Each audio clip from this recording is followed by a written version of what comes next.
We sometimes get companies that we can help streamline the process of B Corp and that whole certification process, but we are not a law firm and we can't help companies through that legal incorporation or reincorporation process. So sometimes we have companies come to us that really want to be B Corps, but then maybe their legal teams are a little bit hesitant or their leadership is a little bit hesitant about going through any sort of legal process because sometimes that can be the unknown can seem a little bit daunting.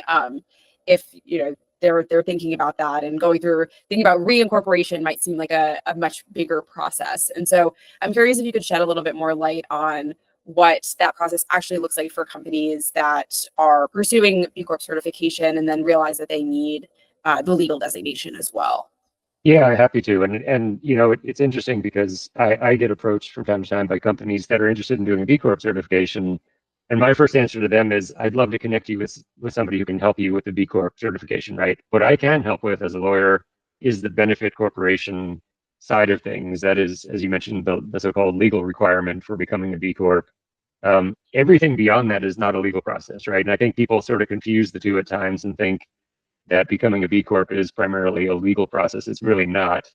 Um, the only legal part, strictly speaking, is the benefit corporation conversion. And so, if you have a company and it's currently a traditional corporation, and it doesn't matter whether it's a C corp or an S corp, it also doesn't really matter if it's an LLC or something else.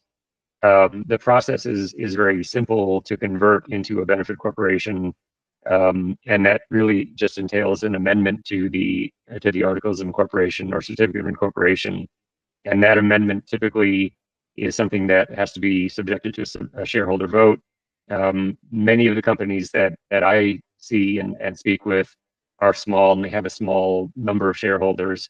So it's not too hard to get the however many shareholders you have to consent to the conversion. And then it's really just a matter of submitting your amended articles to the state of incorporation. And it's a very quick and easy process. The main thing that's required for it is consensus among the shareholders that they want to do this, right? And so, um, as with kind of B Corp certification in general, I think the first thing that people have to do is build that consensus within their company. And once there's commitment and there's buy-in from all the shareholders and from the entire executive team, then I think you're ready to go down the road. But then once you do have that consensus, the legal part is very, very simple and quick.